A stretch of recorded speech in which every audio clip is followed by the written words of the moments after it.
တော့ဒါတွေကဆေးဖို့ရင်နွေးလေးပါ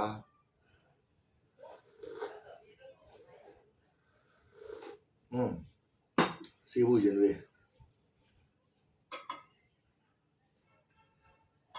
မဲသားစုပြုတ်မဲသားစုပြုတ်လေးပါခင်ဗျာ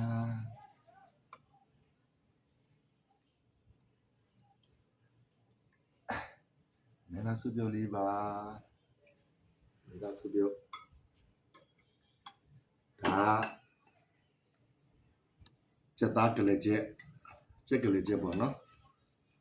စက်သားတွေရောသဲမြစ်တွေရောစက်ကလေးကျက်ဒါကတော့ဘန်ကော်ဘီရယ်ငရုတ်ပွားရယ်ရှယ်ကြော်ထားတာဒီကတော့မုတ်ဖက်ကိုဆလရွက်ကလေးနဲ့မုံညင်းဖြူနဲ့အားကြော်လေးထည့်ပြီးတော့ဒီဟာလေးကိုရှူရှဲလေးတောက်ပါမယ်ခင်ဗျာအားပေးပါဦး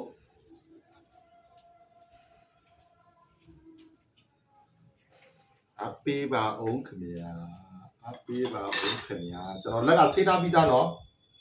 ကျွန်တော်လက်ကဆေးထားပြီးသားလက်ကနှံ့တယ်မတန်လည်းကိုပါဇက်ကိုစားပါလို့ရနော်ပြီးတော့ငါကြော်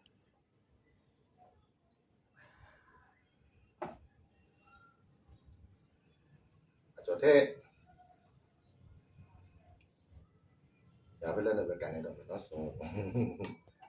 စီပီဝါမှာဆိုလို့ဒီစော့ချင်းက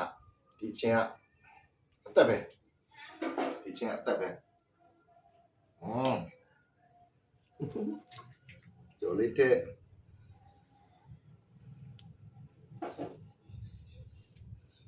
မဲစုပြုတ်လေးပါတဲ့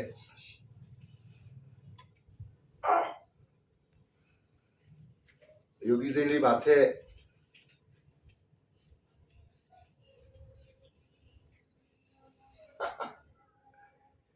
ဒီတကြီးစားကြပါအောင်ခင်ဗျာအားရပါရစားပြီနော်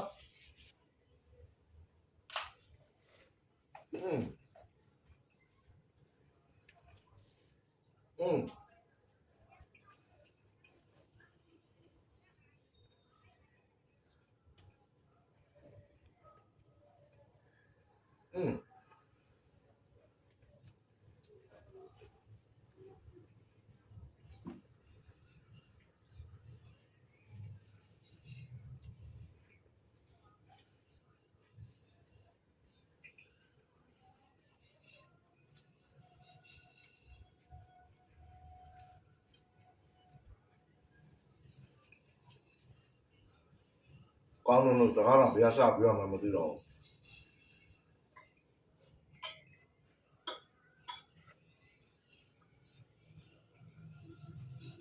အဲ့ဒါစုပြုတ်ကိုရှင်းပြ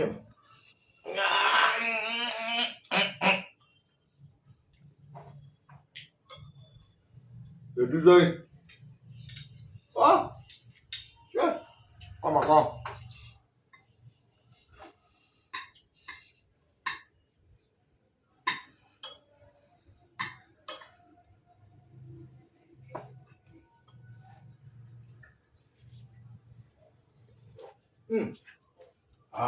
pù đi nhưng mà con này thì nha nên to thì nó đi đâu xa gì bà cho nó là đi có mà này nó cho nó đó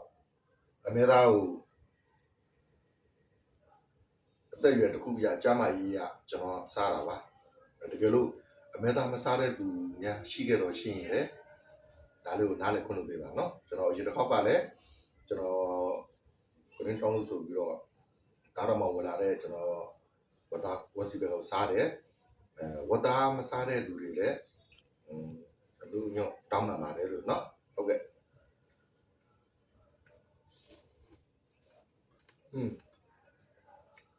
nụ in nào vậy chắc là sao đi တလို့ရလေးပဲထက်ထက်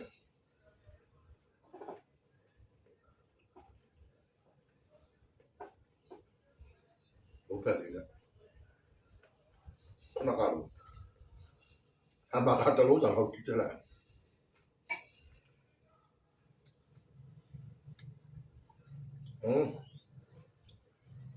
ဒီထက်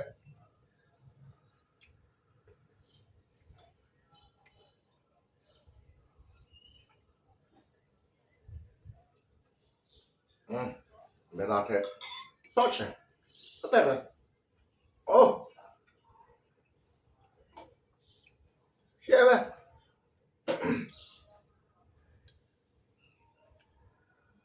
嘿嘿，也ကြတော့ကြိုက်လို့မရတော့တက်လို့လည်းထက်မှရတော့ဆက်ကြပါဦးခင်ဗျာစားပါပြီနော်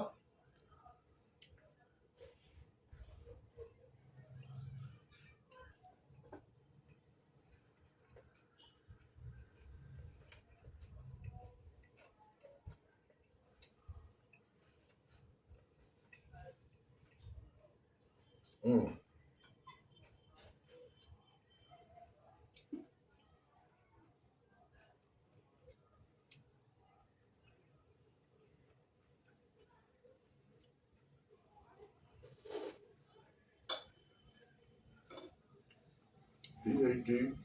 မဲဆွပြုတ်တွေရကြတော့မလောက်ကျူရဲ့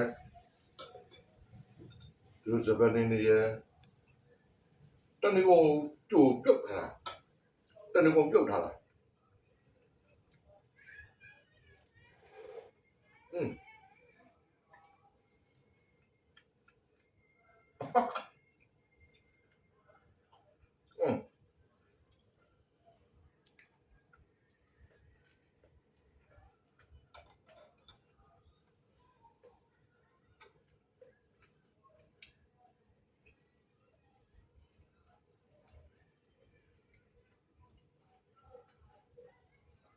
ဒီတဲ့ယူတတ်တယ်လို့ဒီနည်းစက်တီးကြလားဒါ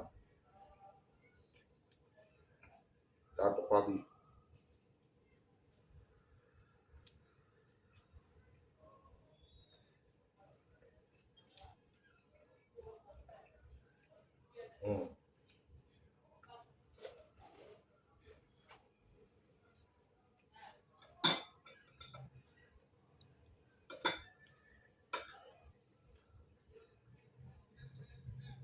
မလောက်ကျူလား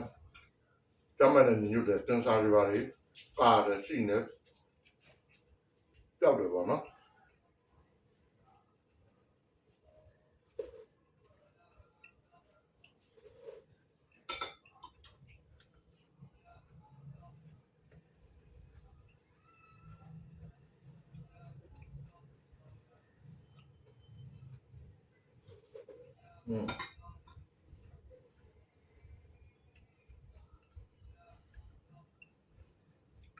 ရှင်းဘက်တွေရော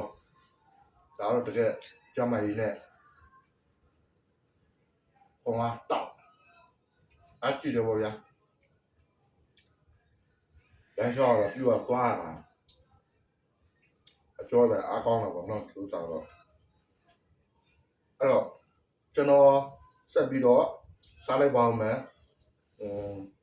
ဒီတစ်ခါလည်းကျွန်တော်တမင်မစားချင်ဘူးပေါ့နော်ပြောတော့ခင်ဗျာတမင်မစားချင်တာများတယ်ဟုတ်တယ်ဒါမျိုးလေးနဲ့စားမှုဆိုကျွန်တော်တမင်မစားချင်တာများပါတယ်တမင်လည်းမစားတော့ပါဘူးဒီကောင်လေးပဲကျွန်တော်ဟိုတီးတော့မှာပါလို့ကျွန်တော်ဗီဒီယိုတွေလည်းအရန်ကြီးရှည်သွားမှာဆိုလို့ကျွန်တော်တလောက်နဲ့ဗီဒီယိုရခွင့်ပြုပါကျွန်တော်ဆက်စားလိုက်ပါမယ်နော်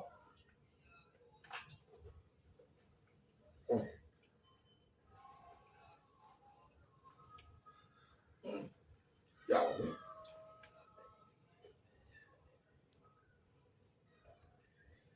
အဲ့တော့ဒီတကြီးတတာမင်္ဂလာပေါင်းနဲ့ပြည့်စုံကြပါစေစိတ်ချမ်းသာပြီးကိုယ်ကျမ်းမာခြင်းနဲ့ပြည့်စုံကြပါစေခင်ဗျာတတာ